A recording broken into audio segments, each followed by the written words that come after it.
Hello, everyone. Thank you so much for making it to the first Hub71 plus ClimateTech Fireside chat. I'm Zain Tarawneh, and I'm the ClimateTech Lead for Hub71. My role is to activate the ClimateTech ecosystem in Hub71 and Abu Dhabi, so thank you all for making it here.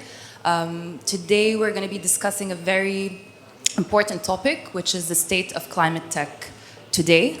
And we are here with this amazing panel coming from different perspectives across the startup world, the accelerator world, and the venture world to discuss the different stages of climate tech and where we are today, the technologies that are and innovations that are developing, and seeing what is needed to accelerate this change, what is needed to reach the global goal and the UAE's goal as well of reaching net zero by 2050. So without further ado, I'm just going to introduce the panel and then have the panelists introduce themselves. We have Sonia from VentureSouq, Rushad from Third Derivative, and Rick from Partana. So, Sonia, if you want to start with the introduction. Hi, everyone. My name is Sonia Weymuller. I'm a co-founder and general partner at VentureSouq. It's an early-stage VC. We've been around for about 11 years, which is a long time for this region. We're a thematic fund, so half the team focuses on fintech, and my team focuses on climate. And we specifically focus on seed Series A. Amongst the global south. So MENA, Sub-Saharan Africa, South Asia, and Southeast Asia. Rushad Nanavatty. I lead Third Derivative, which is, you could think of as a hybrid fund, accelerator program, and research organization where attached to a climate action and energy transition focused NGO or nonprofit called Rocky Mountain Institute. That's been working basically to accelerate the energy transition for the last 40 years, actually, still working at it. We were established about 4 years ago now, 2020, and have since then grown into one of the most robust early stage climate tech ecosystems in the world. So 198 portfolio companies right now, working in every single sector relevant to the transition, with a very strong focus on hardware and hard tech solutions. So founders and companies trying to solve really difficult science and engineering challenges in sectors like heavy industry and the energy system and the built environment. And collectively, that portfolio now has raised about $2 billion in funding. And most importantly, a lot of them have progressed to the point, over a third have progressed to the point where they are actually deploying commercially. So the solution, or the acceleration function at least, is doing its job. Great to be here. Good day. Thank you, Zain and Hub71, esteemed colleagues here.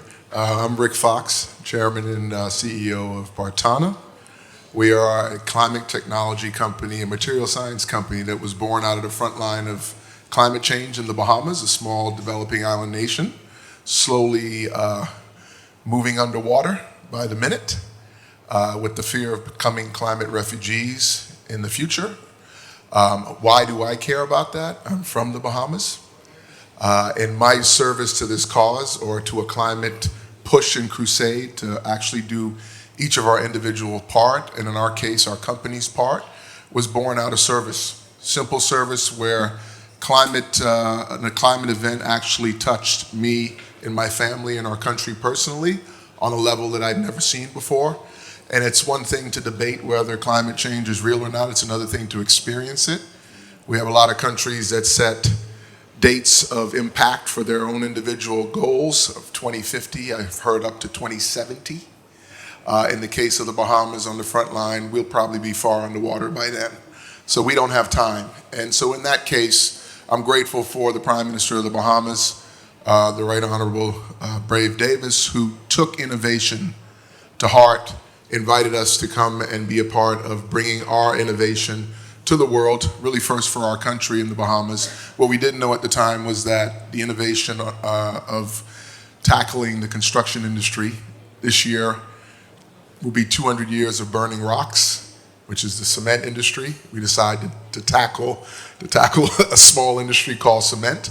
And so it's been a disruptive journey along the way, but it is one where we believe we can have an impact. That solution now for the Bahamas is now turned into a solution for the world. Thank you very much. I guess, Rick, we'll start with you, since you did the introduction, to follow up on that. So your background is in the basketball world. Rick is an NBA champion. He was the captain of the Lakers. Going from basketball to a climate tech entrepreneur is a very unique journey. Can you tell us a little bit more about that journey and what future you see of the carbon negative concrete space? For those that I've run into a few basketball fans that identified me in the room and was wondering what I was doing here. There was no basketball rims, or Shaq or Kobe aren't here. Those are teammates I played with for a number of years. My background previously was an NBA basketball player for 13 years with the Boston Celtics and the Los Angeles Lakers.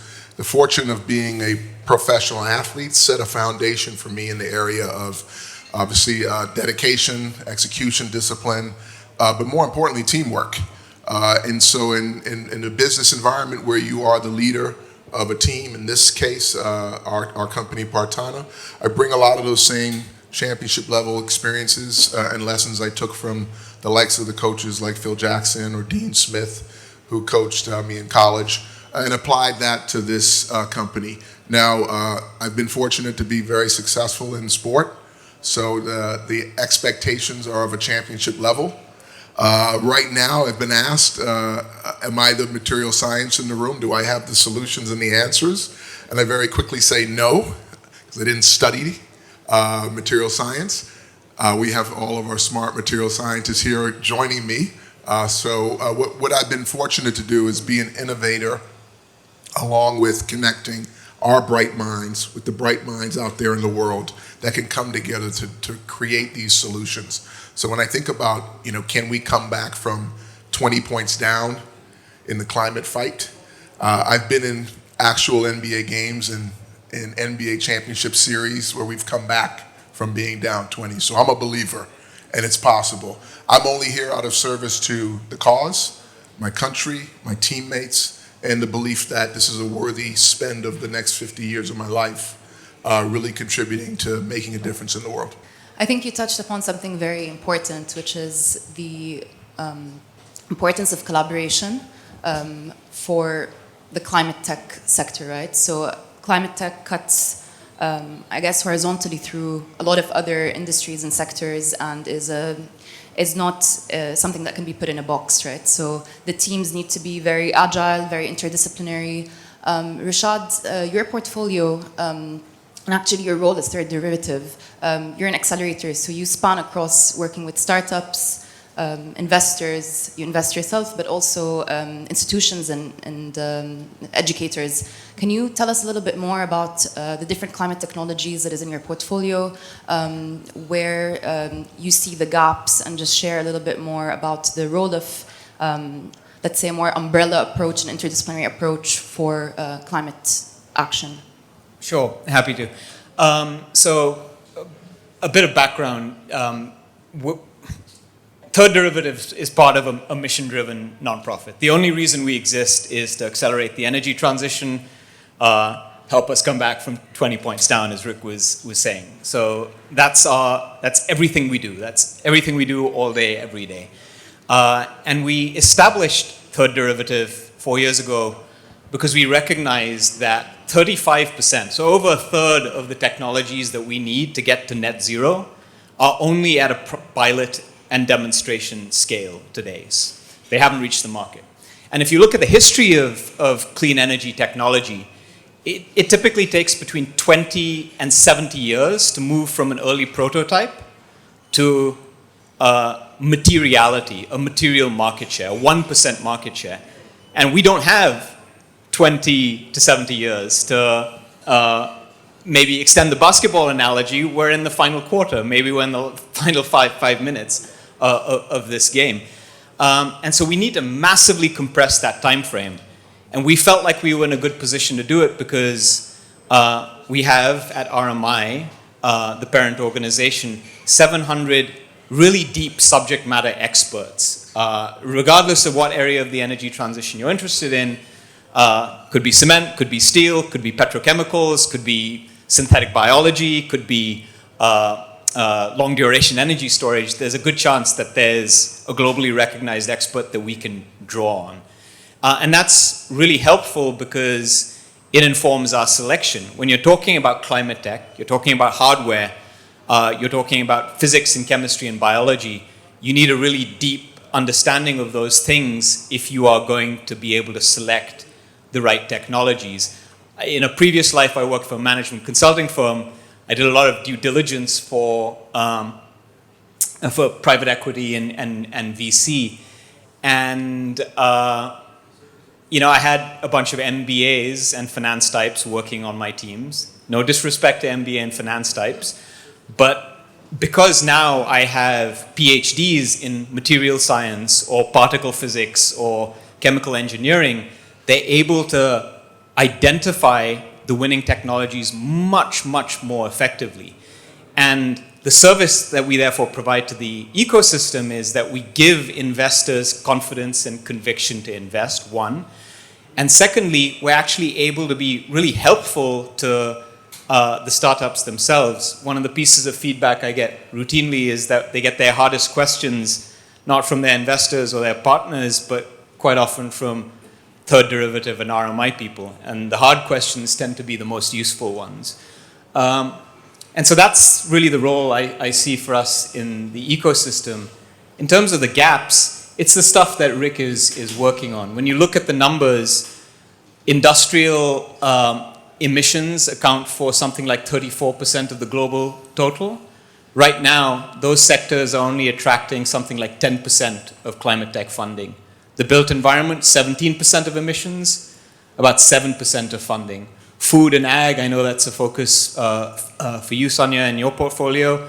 Something like 22% of emissions, only 12% of funding. So those are the gaps from a sectoral perspective. We need to get much more investment flowing and much more support for founders and startups working on these really, really difficult decarbonization challenges.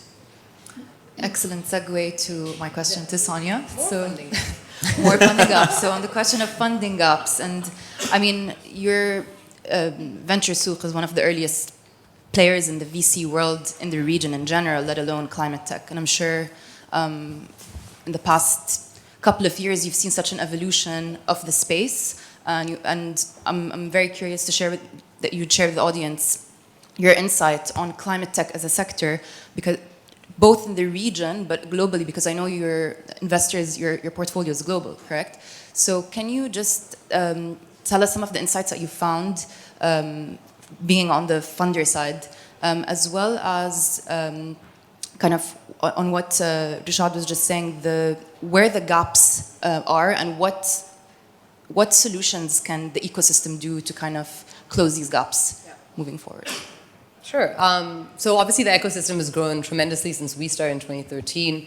There were really a handful of us at the time, and we're still around, so that's a good thing.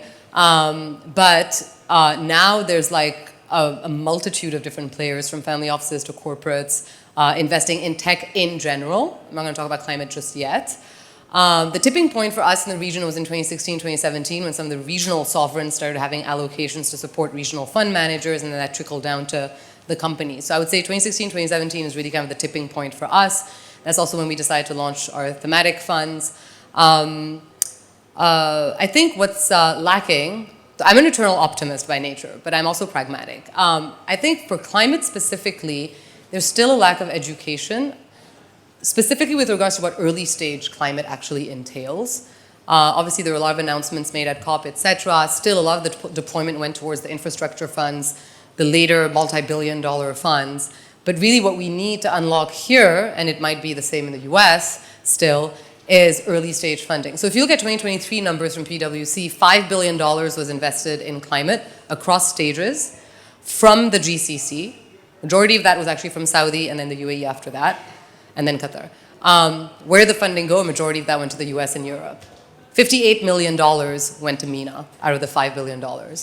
our whole thesis is around how do we support that next generation of climate founders coming out of the global south, coming out of the markets that are actually feeling, back to Rick's point, the ramifications of climate change the most. And the fact is, we've met with a lot of founders in Indonesia, in Kenya, in Nigeria, and here in the MENA region who are struggling to fundraise because all that capital is still going to the West, no offense. So our whole thesis around how do we keep some of our capital, everyone knows that this region is flush with money. Everyone and their mother is fundraising from the region right now. I'm sure you've seen it. You're getting phone calls on a daily basis like, hey, I'm doing Dubai, Abu Dhabi, Riyadh, like, you know, kind of the usual. But really, how do we make sure that that capital actually either stays in the region or goes further south and east? Because otherwise, these amazing founders that we're encountering in these markets are never going to get anywhere. And unless you're able to convince the Western companies to actually start scaling to places like the Middle East or Southeast Asia or South Asia, it's actually a lot of the work that we do. So like Dendra, which I know some of you have heard me talk about, and Rick, you were on a panel with them, I think, last year. Can you just give a quick So Dendra is synopsis? a mix of hardware and software. We seeded them in 2018 alongside Parrot, which is another interesting little point. Like Parrot, the drone manufacturer, publicly listed company, French company, yay, I'm French. They didn't say, ooh, like, let's put in $1 billion and plant more trees. They said, no, let's invest in a company that's doing this at an industrial scale, which is what Dendra is doing. So they use drones and their platform basically to do all the mangrove restoration work here in the UAE. They just closed a Series B that was announced last week. And they want to go to Indonesia next. Like, this is a company that started in the UK, then Australia. We brought them here to the Middle East. They want to go to Indonesia next. We have another company from India that we seeded called Static. They're the largest EV charging network station in India. They want to come to the MENA region. There are all these corridors within the global south, right? I don't care if a founder is based in Timbuktu. It's very likely he or she is building a product that's going to have applications to other parts of the world. So how do we basically empower and enable that generation of founder who's from that market, who understands the pain points, just like Rick understands the pain points in the Bahamas, who's experienced the pain points of climate change, and help them build their products out. So, sorry, back to the original question. Yes, there's a funding gap. I think there's an entire value chain when you look at climate capital. The philanthropists have a role to play, the angel investors have a role to play, the accelerators have a role to play, the VCs have a role to play, the PE, like all of them, right? But none of this works if it's a broken stack. And so what we need to focus on is making sure that the flow is there so that people can, like Rick, can start their businesses and flow all the way towards BlackRock and KKR. So that's kind of my answer. Okay, and I think we'll come back to that because that's a whole other panel discussion. But I'm curious to see, Rick, your experience, because you've been spending a bit of time in the region over the past couple of years. You've been spending time in Abu Dhabi as well, and Saudi. Can you, from the point of view of a startup and an entrepreneur, being in also something, the material sciences space is very R&D heavy, it takes a lot of time, and I think this is something about climate tech in general. People expect it, what you were mentioning, the awareness and education that's needed for the market, because and that's also needed from the VC side and the investor side, right? Because for them, they see climate tech startup, they're like, where is my return on investment in 5x in 3 years? And it doesn't work like that, right? So simultaneously, as we are educating the market, coming from the Bahamas, coming from the West, coming to the UAE and Saudi, how has your experience been as a climate tech founder trying to enter the market? It's been challenging starting on the front line in a country whose scale does not excite investors to begin with. You're not going to really invest in our company if we were only situated in the Bahamas, similar to what you're saying, Sonia. How do you find that global south entity or tech or partner or founder and pull them into your region here or be an example for any region globally? Well, we've worked backwards. Most people have said to me for the last 5 years, why are you in the Bahamas? Shouldn't you be in the US? Shouldn't you be in the UK, where you said all those funds are actually being deployed? And they're probably right? But at the same time, with that question comes, if I give you this money, are you going to solve the problem in the next 5 years and give it back to me plus 20%? Because I have people to answer to, right? And it is a longer journey than that, right? And this battle is going to be ongoing for a while. Foundationally, what I've chosen to do is attempt to be as patient as possible. The thing about operating a business is you're always running out of money, especially when you start to enter into a CapEx equation and a conversation about being as disruptive as we can be on paper in a deck, but then actually showing the MVP or the version of the product actually tangibly in someone's hands, or in our case, in a house that's avoiding and removing CO2, which then becomes real for an investor. But then the next question becomes, okay, well, where's your factory?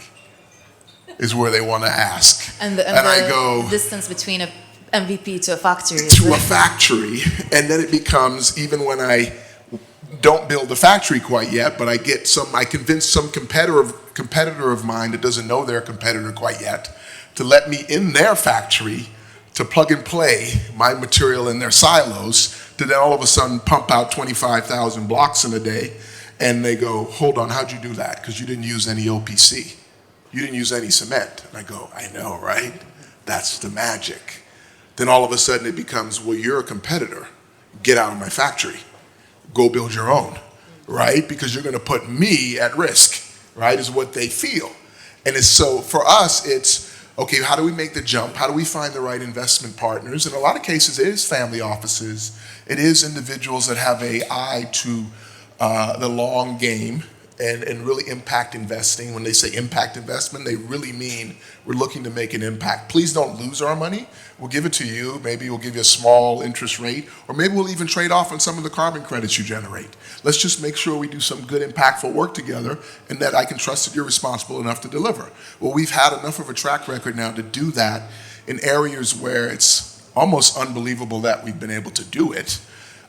We've shown the commitment to actually the cause of doing this where it's needed most, right? Going where most people wouldn't go.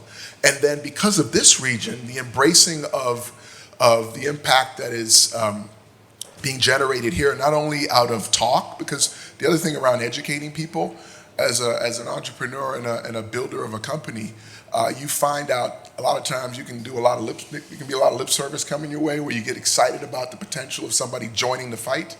But then you realize when it's actually time to write a check, it's not as hard to separate people from that, their commitments to that money that they have to deploy. So this region has been an example of, like this program, Hub71, an example of accelerating this beyond the conversation and into action.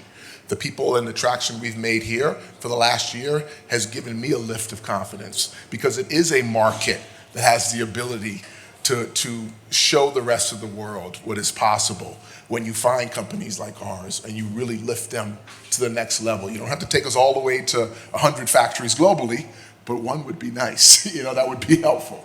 Yeah, I think a very important point, again, going back to the climate tech world and R&D, and like how it's most of the, let's say on the hardware side, it's heavy R&D, high capex, high opex, which means it's a longer sales cycle, longer time to market.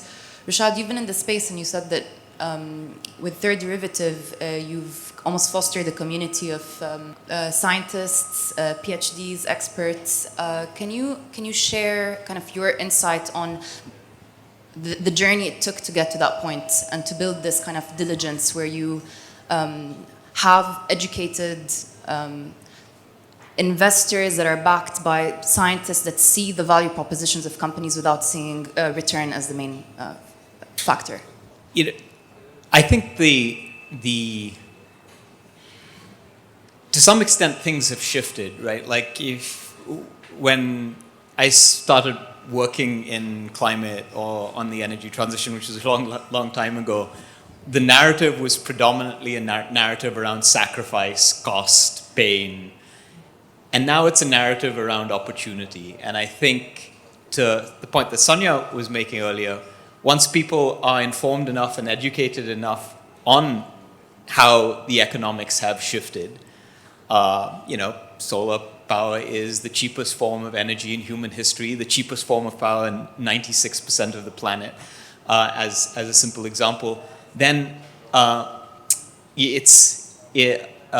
that helps, right? This framing as an opportunity. And if you look at the numbers around the energy transition, right, whether you look at the Bloomberg numbers or the OECD numbers or the IEA numbers, they talk about a $100 trillion required, in the context of the energy transition. And I'm not a banker, so those numbers don't make any sense to me. I can't fathom what that means. But to put it in context, that's more than the entire global GDP. It's 4 times more than the market cap of the world's largest 100 companies. If you look at the biggest investment projects in history, right, like Roosevelt's New Deal, I almost said Green New Deal, it should have been a Green New Deal, or the Space Shuttle program, the Marshall Plan, it's 50 times more than all of those things taken together. So I think people are starting to realize that there's a massive opportunity, and investors and corporate entities are starting to realize that the time to act is now, or they risk getting left behind. And so that's really, we're starting to see that shift. I don't know if that's something that, Sonia, you've detected, because you've been investing in a long time. But I also wanted to sort of build on a couple of points that Sonia made earlier. On this idea of technology brokering or inducing really, really important technology and companies and investors to deploy in the Global South, in addition to supporting homegrown entrepreneurs in the Global South. That's part of the reason I'm here, because expanding our ecosystem and portfolio in the Global South, in MENA, in Sub-Saharan Africa and India is a huge priority. I had this experience recently, this was in London, with one of the most prominent PE firms engaged in climate tech investing in the energy transition. They raised a $1 billion energy transition fund recently. And I was asking the guy, this is the chief investment officer, about their plans for the Global South and their plans for industrial decarbonization. And the guy was, I'm not going to name any names, I might, over a drink later this evening if you want. And he said something to the effect of, oh, we're not going to do green cement in the Middle East or Africa. Those people or those countries don't even have their proverbial, thing together with respect to basic renewables deployment. And, that pissed me off, one. That makes 2 of us. But also he was like, it's so short-sighted, right? 70% of Africa's built environment, buildings, 2050 buildings, do not exist right now. So if you work on green cement, if you work on building materials or steel or anything, and you're not paying attention to these markets and not looking to deploy in these markets, that's frankly your loss. And there's a huge opportunity for us as people working in this space to induce that kind of deployment of all of these critical technologies in the markets that are actually growing and have the need. And cement is one example, but you could extend that logic to pretty much anything.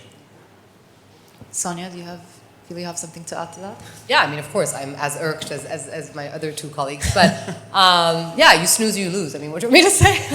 Huge opportunity, obviously. But I wanted to go back to the kind of corporate engagement bit as well, because I think what we see, and Rick and his team can kind of attest to this, is it's kind of that weird dynamic, right? Like, you're going fundraising, like the investor expects you to have some level of traction, but the corporate wants to see, something in order to pilot with you, and then it's kind of, you end up in this kind of vicious cycle of like, well, where am I going? It's kind of like the little, I don't know what you call it in English, but that round thing with the little mouse, right, running. Yes, hamster wheel, thank you. Sorry, English second language. So it's kind of that hamster wheel, and I know we've been talking a lot about this with Hub71 as well. It's like, how do you engage the corporates, right? Because in order for me to invest in a Partana at an early stage, I want to see Partana having some pilots with some Aldars or some other companies. But Aldar needs to be open to working with the Partanas in order for this to happen, right? And so I don't have an answer to this, right? And I'm not a big honcho. I'm just a small investor here in the MENA region. But like, maybe that's a question and a dialogue to have about what kind of incentivization mechanisms can we basically push through to corporate so that it's a tax rebate or something so that corporates can start engaging more with the startups and start building their pilots up so then they can go to the VentureSouqs and actually say, see, I have 5 pilots with these 5 amazing corporates. It's working, product market fit, let's go. So I did want to raise that as one point of discussion because I think it's an important one. I think it's a very important topic, and we've been on the roundtables, and this has been kind of the. I think cracking it fully is like the holy grail, and everyone's trying to find it. So actually, Rushad flew over yesterday to give a workshop to our first cohort of climate tech startups on corporate innovation models, and I'll let him share some insights in a bit. But I think it's a question, again, we go back, it's like the chicken and the egg of education as well, right? Because it's not a matter, everyone wants a POC, everyone wants a pilot. How do we move away from it being a check, and especially in the space, an ESG check, right? Like, great, okay, worked with a startup or innovation into actual commercialization, right? And that gap there is, I think, what we need to crack collectively. So, and with one more thing I also want to add is, again, back to this point that both of you actually made earlier. So for the entrepreneurs, I know there's entrepreneurs in the room all over, but for those working on deep tech solutions, don't be afraid to yourself educate the investor that you're speaking with, especially in this region where you don't have that many highly technical investors. Like, not many investors will invest in hardware in the region, actually, right? So for example, I'll give one example, like we invested in a cultivated meat company from SF a few years ago, and it's solar-powered cultivated meat. And the founder, she was amazing. She actually like sat Lola and I down. She's like, here's all the reports that you should read. Let me know if you have any questions. Happy to answer them, etc. And oftentimes that's also what I say, and I don't know if you say the same to your technical founders, is like, of course you're going to pitch to some investors who know their stuff, right? But there's a lot of other investors who could potentially invest as well if they understood what the hell you were doing, right? So oftentimes when I say at demo days, like for example for SOSV, et cetera, in the US, right, is like, tone it down a little bit when you pitch. Just be mindful of who in the room you're pitching to. It could be a mix of different investors. You might have people like him, you might have people who know nothing about this space. But if you make it engaging enough and reel them in and then provide them with the tools and the information they need in order to learn more about what you're doing, that goes a long way. And so don't expect to pitch to someone and then they'll probably zone out, honestly, by listening to you if it's too complicated or too technical. But in making it engaging enough, you can kind of get them over the line to want to learn more. And so I feel like I'm not seeing enough of that. And I feel what it's creating is silos. You have the highly technical investors and then you have kind of the generalist investors.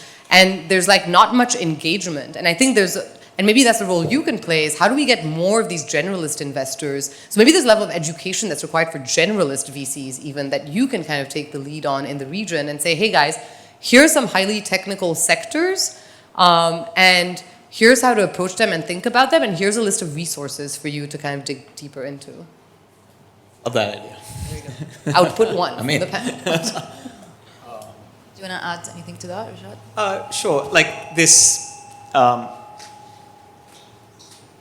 brokering deals, not just pilots and demonstration projects, is like, that's a big part of what we do. And we work very, very closely with a number of really big corporates that may not be universally committed, may not even necessarily be committed at the CEO level to climate and the energy transition, but have at least a business unit or enough of a contingent within the organization that wants to do this stuff that can be really, really powerful allies. So we work with Shell Energy and Siemens Energy and a couple of the largest real estate developers and construction companies in the world, CBRE in a Western context, the Lodha Group in India, Toyota, FedEx on the logistics side of things.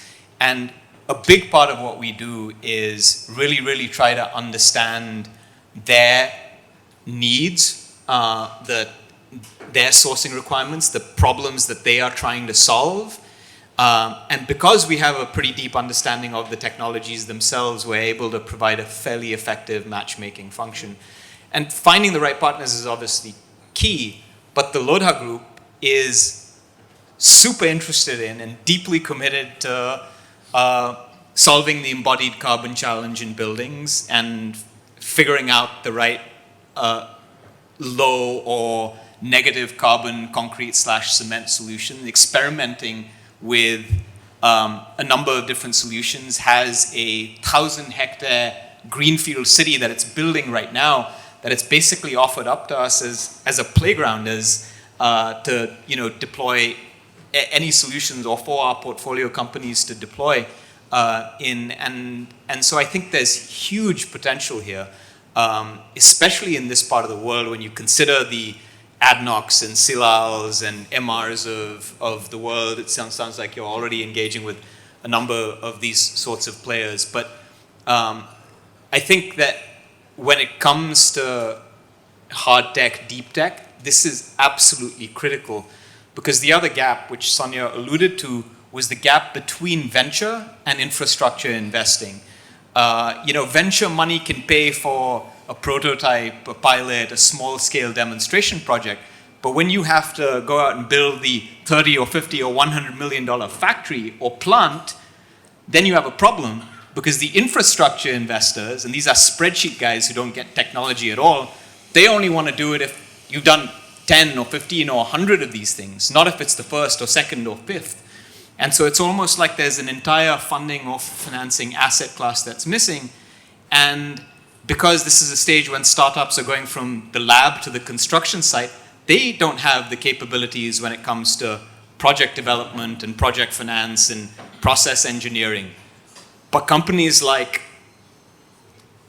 I see Fabrizio in the audience, I'm just going to pick on him, ADNOC have those engineering capabilities, have the plant engineers, the process engineers, the project developers who can actually help these startups cross that really, really wide and deep valley of death. Fabrizio, that's a lot of pressure.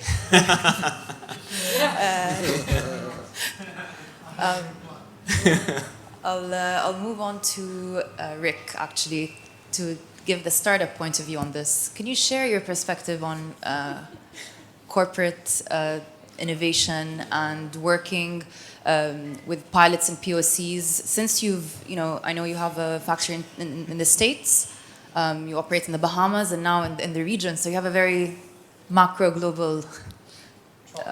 I think Sonia's seeing the trauma on my face. The conversation here is bringing up a lot of emotions because every touch point you've hit on, from education to the MVP and pilot valley, where everyone you engage with customer-wise wants to see the pilot or the MVP, and they're building giga projects, and to get you satisfied, they put you off with a little pilot for 8 months. And by the time you come back, the CEO's fired, right? Or so and it's moved. So you get the initial interest because they feel committed to wanting to have an impactful presence in their development. I'm entering, first of all, with a number of strikes. I'm a former professional athlete in concrete. So that's just like baffling, right? What am I doing in concrete? Second of all, I'm not a material scientist. I did play one on The Big Bang Theory, though. So I did. Amazing how art imitates life sometimes, or life imitates art, the other way around. But the touch points that I'm hearing we speak about here, the opportunities are out there. There's so many. Amazing. I'm seeing them. We're creating them. Our team is creating them daily, but there are people out there that I can spend my energy with educating, and then there's those that have already been educated and they're looking to place their bet and engage with the execution, but everyone has a job to protect. Everyone has a responsibility. No one wants to lose their job betting on the wrong thing, right?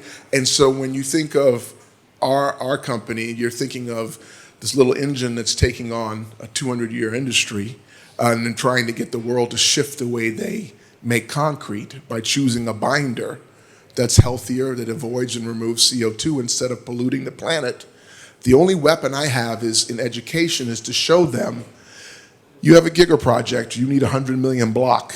You can continue to use cement blocks and you're going to emit 25 million tons of negativity. Or you can use ours and avoid that negativity, and we'll create carbon credits that we can rebate back to you and lower your cost. You can pitch them the vision, but then now the technical walks in the room.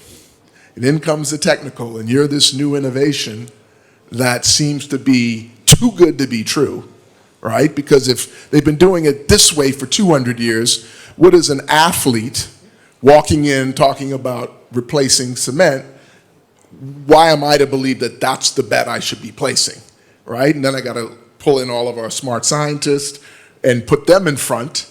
And then they realize, well, hold on, this actually works. Okay, then they get into the dilemma of, oh, who's going to tell the cement guys we're not going to use them anymore? We're going to turn off the clinker? Is that what you want us to do? Well, I'm not delivering that message, they look at me and say. And then I go out in the press and I go, we should turn off the clinker. And I just sound crazy, right? Because to them, that's virtually impossible to do. Why? Because we're not going to stop developing tomorrow. We're going to be developing for 100 more years. So what's the dilemma? We stop developing and keep polluting, or we make this canyon jump, Grand Canyon leap to turning off the clinker and using this new binder. Well, that's a big jump for people to make when, their jobs are on the line, or even just countries are anchored in leadership and ownership of these facilities. And so I will share with you that although we're in the fight, there is a lot of hope for us. I have more customers than I know what to do with in the MVP stage. I can name every company that you probably are working with here that we've talked to that have said, great, we'll do a pilot. Or they'll say, okay, and when you have a factory, we'll take all your product. Okay, I'll be right back, right? In Saudi, giga projects. I just spent 4 days. I got collaboration agreements and commercial agreements on the doorstep. So it's not a shortage of execution. It's that wave of support that I get occasionally in countries that are moving today, like you mentioned Africa. I went to Rwanda. People say, what are you doing in Rwanda? Well, I'm going where people are actually going to make a decision today. And you say they don't see the opportunity there? They don't. But when I got there, it was very clear in 4 days. You know how I knew? Every minister came to my hotel room to meet with me. I didn't have to spend a month in a country running around knocking on doors like I've done before, trying to get in. Now, I'm a big Trojan horse in the sense of my athleticism and my career gets me in the door to tell the story of our company. But I spent more energy the first 2 years educating people on why they should care about this. And then I realized, well, if I go to the last mile first, and I make them first, instead of the US or the UK, where they're used to being first and all the funds are there, if I go to the last mile and I give them the attention they deserve, and I come and sit in their country and work with them to solve a problem that's immediate and present, then maybe we'll create some traction to be an example in the Bahamas or in Abu Dhabi or in GCC of what the rest of the world should be doing now, not 2050. Because if Partana is fighting the fight of being a material that should find its way into the cement industry or the binder industry, and we haven't made it there by 2030 or 2040 or 2050, we're never going to get there, right? So I'd rather spend the energy in the little islands in Africa and Rwanda, in countries that care about it and actually are not talking, they're actually in action. I think there's a...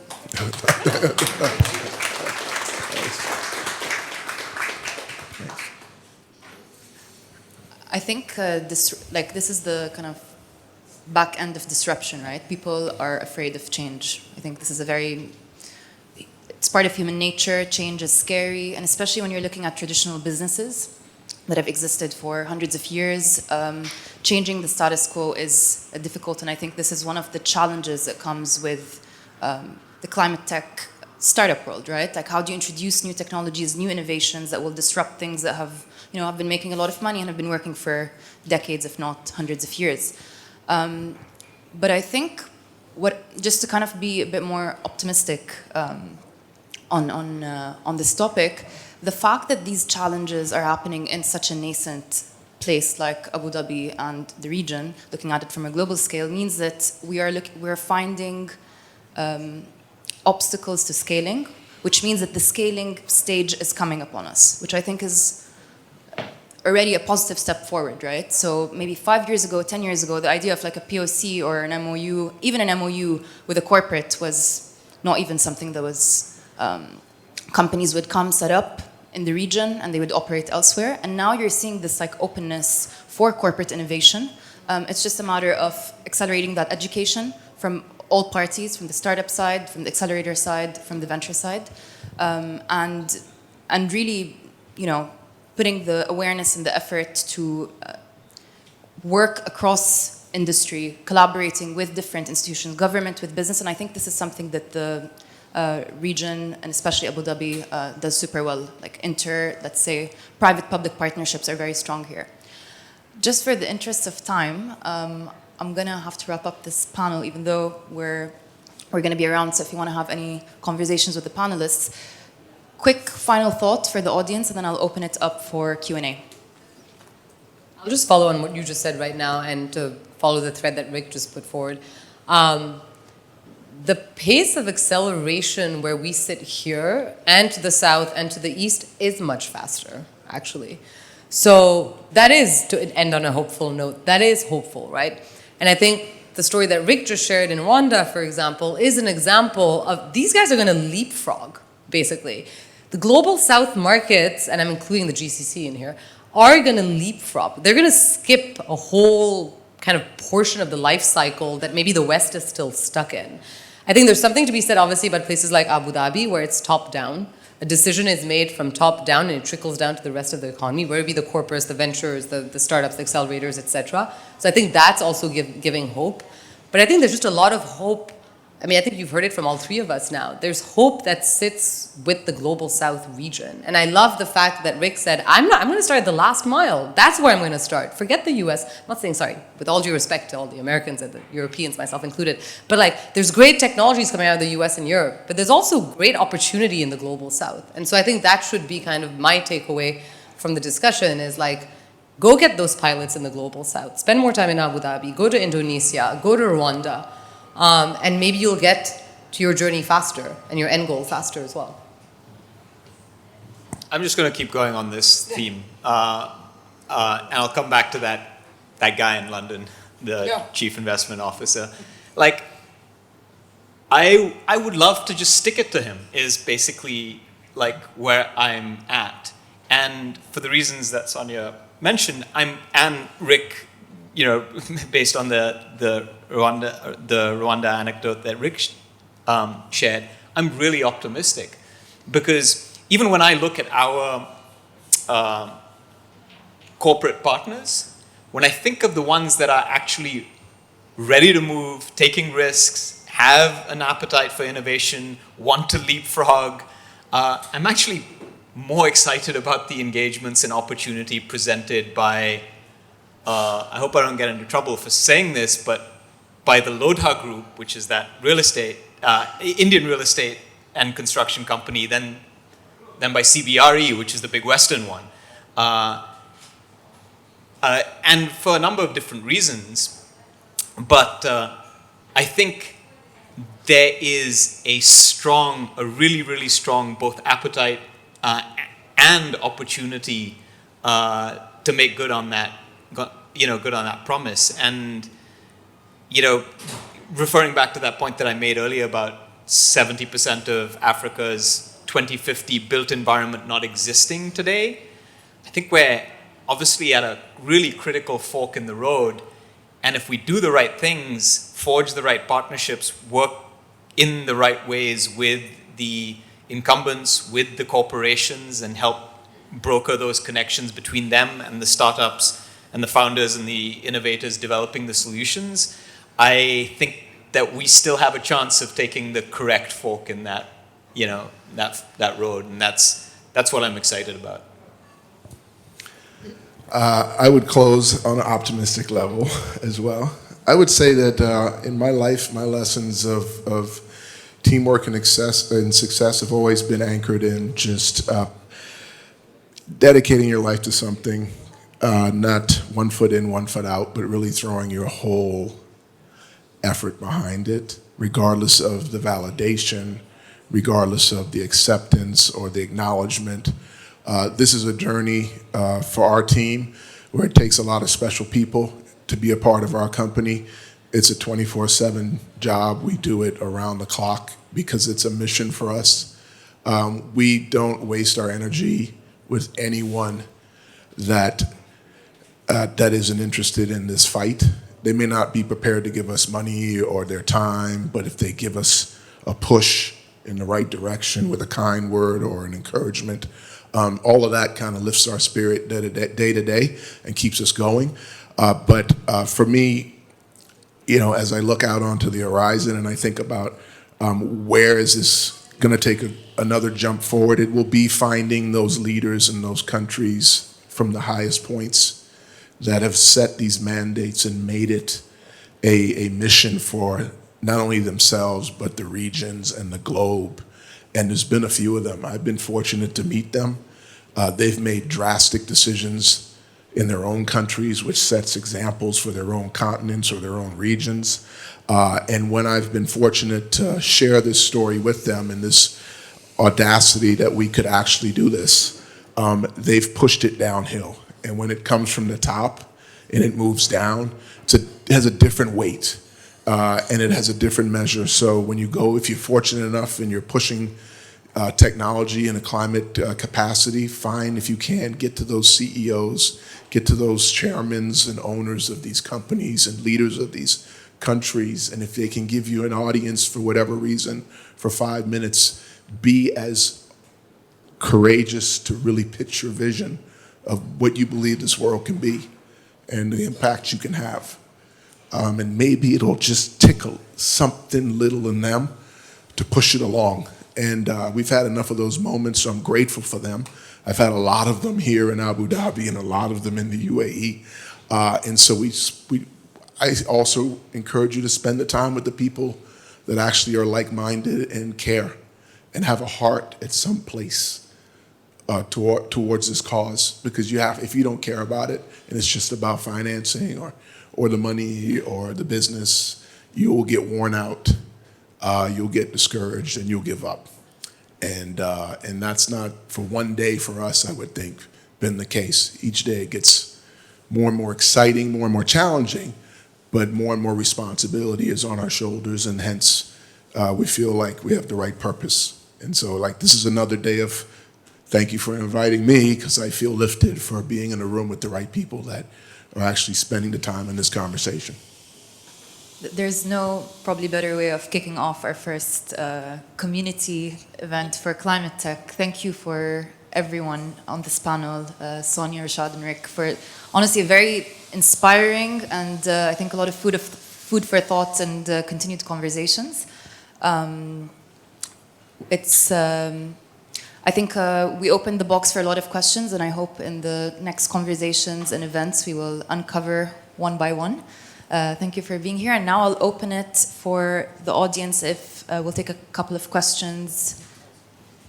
If anyone has any questions for the panelists. Hi, thank you for having this. It's really needed, and I appreciate the different perspectives. Liana Thompson, CEO, founder of Acquai, 10 years in climate with my partner who's 30 years in climate and has read every risk report for the last 30 years, making robotic fish to monitor our waterways. My question is, I've heard you talk about the gap, different financial gaps or whatnot. We can get to the MVP and we have no shortage of customers, and we need to build the factory or we need to facilitate in different regions. What is being done to fill the gap of commercialization? Because there are enough climate accelerators out there. There's enough 50K to get your idea You know, and if you don't join the accelerator, you don't get to go to those investors because you have to go through their program to get access. So what's being done to actually take those products that have MVP, who have customers, who've done trials, and they need to go to commercialization because nobody's talking about that in the climate space. I mean, from the French perspective, I feel like that's where the government actually plays a role and comes in to help some of the ideas coming out of universities, for example, commercialize and stuff. You're right in pointing out that maybe it's something that's missing here, and maybe that's a level of engagement that needs to be done with the government and the universities as well. I suspect the US is probably similar in the sense that the government also, and maybe the UK has subsidies as well towards helping some of the deep tech R&D led type ventures to actually help them on their path to commercialization. Is that what you're saying? Sorry. No, it does, but so I'll just give you an example from the Department of Energy has this office, OSED, which is basically an office for commercialization. And they, so the support is available, but they had 411 qualified applicants. 411 companies and technologies that were deserving of that government support. 33 of the 411 got the money. You know, the 33 best ones, let's assume they're the best ones. But in order to solve the climate crisis, we need the second best ones, the third best ones, the fourth, we need all of them. We need all 411, so that's the challenge. So what are we doing about it? This is a super live question for us because our portfolio has evolved to the point that about 40% of those companies are now exactly at that stage. And so we wanted to launch a program dedicated to helping them establish those first fully commercial facilities, the first factory or gigafactory or whatever it was, or plant. And we thought, oh, you know, we'll just provide a little additional support as an accelerator. And what we heard from these companies were like, that's not helpful. We want someone to actually come and do this for us. We want somebody to actually get us to an FEL2, which in engineering jargon means like the actual conceptual design, the production schedule, the offtake agreement, the siting and permitting, all of that sort of thing. So what we're working on right now is basically standing up what we're describing as a developer company or DevCo as a service to essentially help companies at that stage, especially really capital intensive industrial climate tech startups, basically do this. So they don't have to go and hire like 30 or 40 project or process engineers and project developers themselves, so that we can provide essentially this service to, you know, not just one company, but multiple companies over the course of a year. And I'm not suggesting that this is going to be all of the answer. Part of the answer is certainly government support, corporate engagement, etc. But I think much, much more intensive support for founders to actually make this leap without feeling like they have to double the size of their team and bring in a whole new set of capabilities and expertise that they don't currently have. So we'll see how. Sorry? Are you funding that? Well, we're standing it up, and we've gotten some philanthropic support from the Builders Initiative. Schmidt Family Foundation is interested. And then we're actually getting some money from big EPCs, so big engineering firms like Fluor and Kiewit, because they see a benefit from them from the deal flow that comes out of this. Because right now, they can't take on these really important climate tech projects because they're too small, it doesn't fit with their business model. But if we can provide a de-risked deal flow to them, then they're suddenly much more interested and likely to engage. The gap, I may have to pass on this one because it'll get too emotional for me because it's a real thing, and you're a climate tech entrepreneur, you know. I would just say that spending the energy making the job or the decision easier for individuals that actually take that bet to fill that gap really is about betting on people at the end of the day. It really is. I mean, I'm here today because Cherubic Ventures bet on us. And this was an individual that knew nothing about cement, knew nothing about climate technology, put me in front with my scientists, put us in front of one person that he trusted. And we pitched, and within another 2 calls, he invested in us. And then he doubled down, then he tripled down. And so that had nothing to do with cement. That had to do with the belief in the founders and the team. And so find those people that actually believe in backing people who are passionate enough to go on a fight and a journey. And when you talk to them, you can tell that they're going to dedicate every ounce of their life to it, and they're going to push through when the times are tough, and they're going to find a win. And in my case, he simply looked at my track record and he said, "Oh, you're a winner. You win. So I know the win is on the way. I don't know what it's going to look like and how you're going to get there, but I know you're going to end up with a win. So I'm just going to back you and your ability to build teams, championship level teams, and police them and maintain the excellence and fight the fight." So, the gap will be filled by people that believe in people and bet on them. Any other questions? We'll take one more. Thank you. That was a great panel. My question is for the characteristics of an LP that's investing in this space. So in your conversations, do you find that there's any thought behind the idea of taking a concession on a return because you have grandchildren and you care about the world, or you care about rising tides or CO in the atmosphere? Or is there just, no, it's got to be treasuries plus X on my return? So that's the first part of my question. And then do you see that change regionally around the world? Is there more of an understanding that needs to be factored in as a return?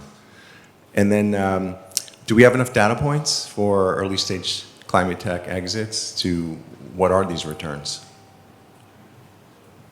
I think it depends on who you're pitching to, right? So in our case, because we're a VC, we're backed by all the sovereign wealth funds in the region. There is a return, a financial return expectation, not a concessionary one.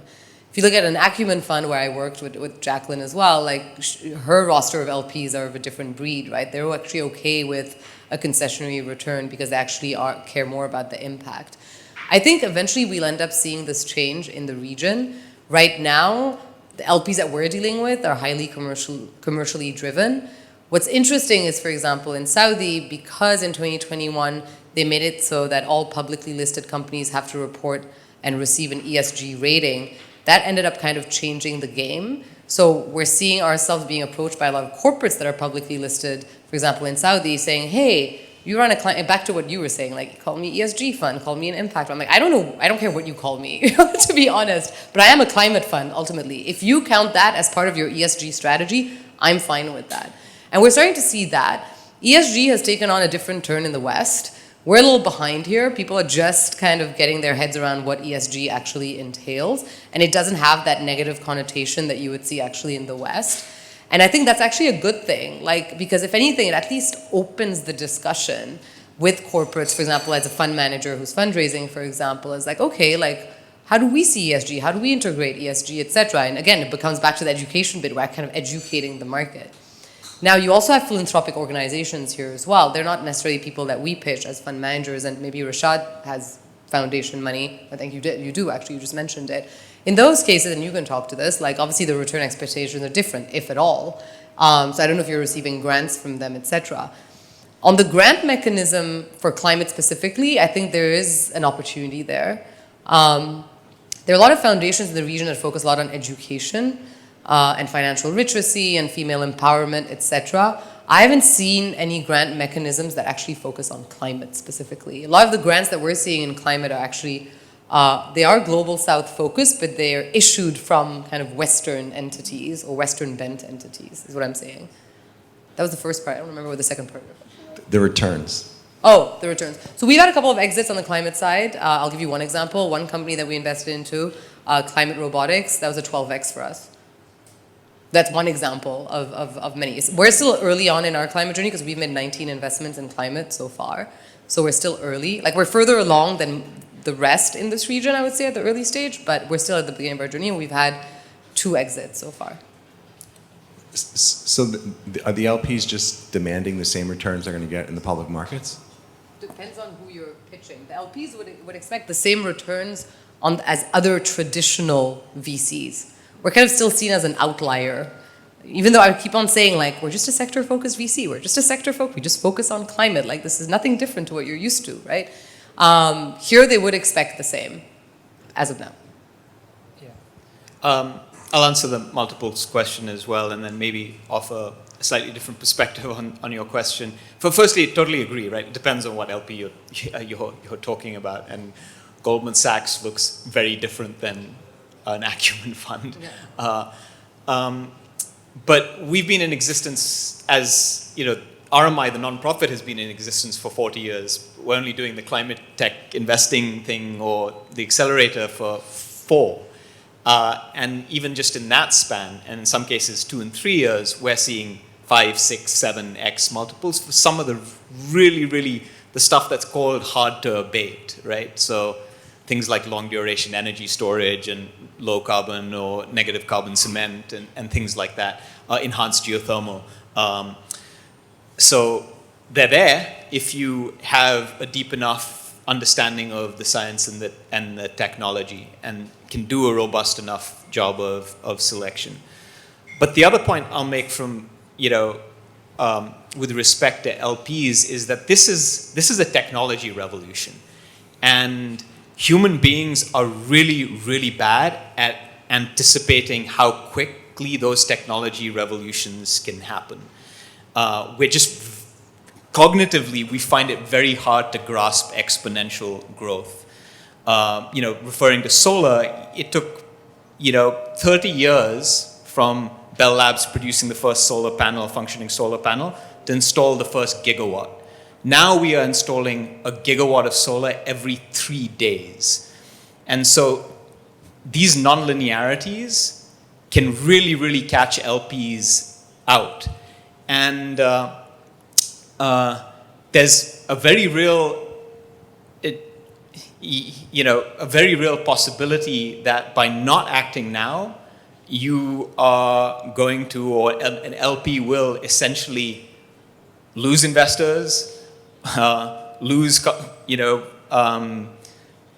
shareholders, customers, whatever else it is, essentially lose the fundamental basis of their business if they don't act on the right side of those technology transitions. If you're continuing to bet on steam or sail when steamships are happening, or horses and carriages when the motor car makes its appearance, then you're in deep trouble. And that's what we see with a lot of LPs right now, not anticipating how quickly this change can happen and continuing to make investments right now that are going to get them in very deep trouble in 5 or 10, much quicker than they think or anticipate. So I think slightly different maybe answer to the LP question, but I think that's something that RMI as an institute is trying to do a lot of work on, to actually educate the financial sector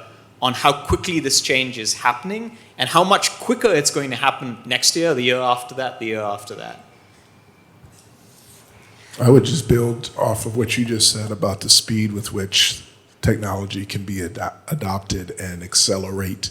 And you look up one day, you're still going to the mailbox, the next day, there is no more mail, you're online, right? And you realize last week was 3G, now it's 5G. It happens quickly.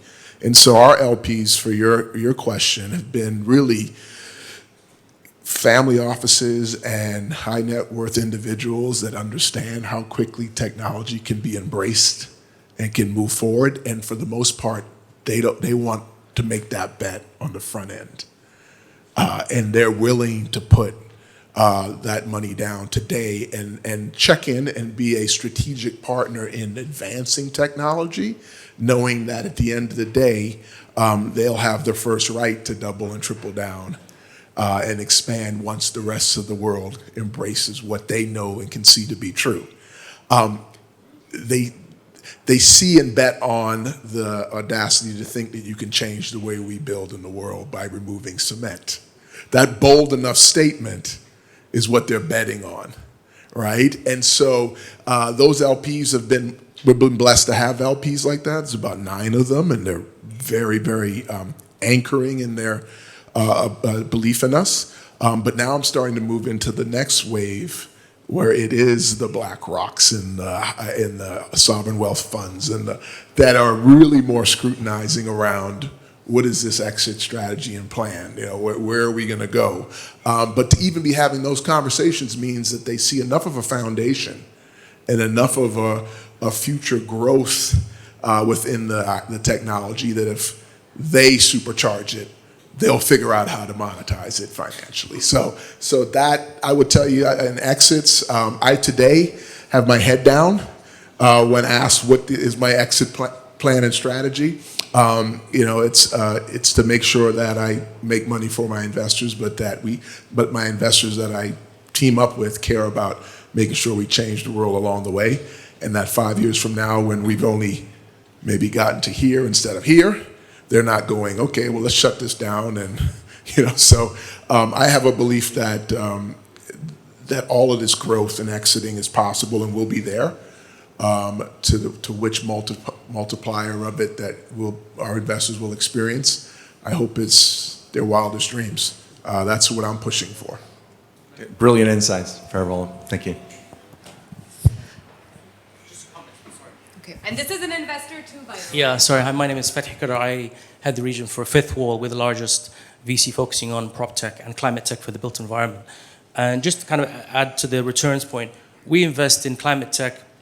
We're looking at the same returns as venture in terms of on the early stage, we look at 40% IRRs, late stage 30%. We really believe there's a huge opportunity. We invested in a similar company called Brimstone, and we believe it's a huge opportunity across the board, not just in the US, but even here. And we're seeing, having talked to a lot of these real estate developers and operators, there is a lot of interest. They see this as a huge opportunity as well for them, and they have to do it because it's future-proofing their business.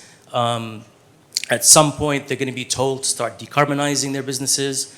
If all the GCC countries need to reach their net zero targets across the region by 2050, by whatever, it's not just the governments or the sovereign funds, etc., that have to do that. It's going to be the corporates. It's going to be the people who own factories, people who own real estate, people who own any business that emits, CO2 emissions, right? And the built environment is the largest emitter or offender of climate change. So definitely, it's a very attractive opportunity. I think Fifth Wall and Brimstone, I think that's breakout capital as well. I think these are individuals that have invested earlier on in cement-based or prop tech successfully, and I think Brimstone being a U.S.-based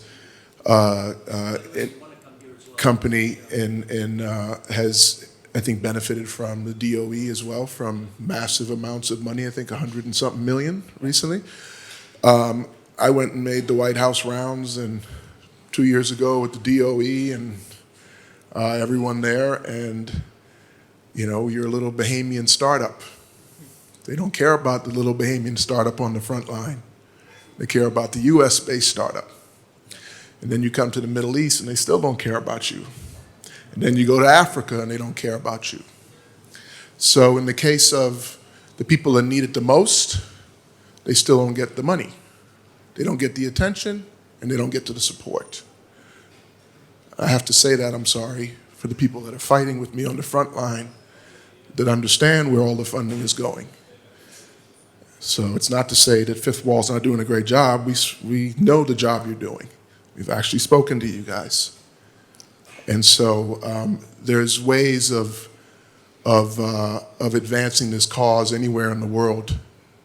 And it's important that the little guy gets a shot too. And the little country that's being impacted the most by climate change isn't forgotten by the guys that are creating most of the mess.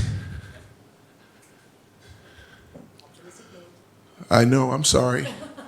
I just don't want us to forget that I had a prime minister that stood and fought for his country by standing up and saying, the developing world is polluting and the pollution is landing on our shores and we're slowly going underwater. We're going to be climate refugees. And then when you raise your hand and say, we want to fight and solve our own problem, but from our home, and you ask for support and help from the developing world, and they turn their back. So, you know, for me, it's a real fight. Look, I'm not Shaq and Kobe. They were the scorers. They shot all the balls, and I was the defender. I did the dirty work. I was the enforcer. And so, you know, this is the fight we're in. You're either in the fight for everybody in this planet because it's needed most in places where we don't want to go. And so let's not forget about those places. Maybe. I think we're Can gonna I have just- to wrap it up, but yes. Yeah. Because firstly, it may not be an optimistic note, but I do want to build on this point to maybe articulate it as a call to action. I have this sort of fight with RMI's team in the US all the time. So we did a lot of work on the Inflation Reduction Act, which is where, you know, ultimately where companies like Brimstone are getting a lot of that government support. One of the unfortunate consequences of that has been this giant sucking sound in the United States, that it's attracting all this capital and all of this investment either to US businesses or to US shores. And that's an unfortunate consequence. But the other way you could think about this is that the US has essentially said that they want to win what is going to be a race to the top. And other countries, including, you know, this part of the world, can say, throw in the towel and say, okay, you know, they're the US, they're huge, they got all this money. Or they can say, actually, you know, why are we going to let them have all the fun? If you recall at the start of the conversation, I said, you know, we've got these 35% of global emissions are from the industrial sectors, only attracting 8% of or 10% of global climate tech funding. In the US, it's actually attracting 20% of climate tech funding. Why should we let US investors and US corporations have all the fun and get in early on this massive opportunity? What we should be doing is Bahamian investors or investors in Bahamian companies or Middle Eastern companies or wherever else it is, getting in on the action as well. So I think there is an opportunity here, and that's, I think, I mean... It's to compete. Yeah. They're good at what they do. Yeah. You guys are great at what you do. America is great at what they do. I've lived the American dream. I built a life in America. My kids are American, right? So to your point, get in the game and compete. Yeah. Like, really compete. Be the best at climate technology. Is that such a bad goal to have? I don't think so. Right? Be the best. I just want to thank everyone here for really showing up and having such a inspiring and truthful, open, honest conversation. This is the first to many, and thank you for all of you for showing up to be here all the way to the end. We're much over time, but I think this is a testament to, you know, the necessity of having these conversations and bringing like amazing entrepreneurs and startups. And once again, thank you so much, and a round of applause for the audience.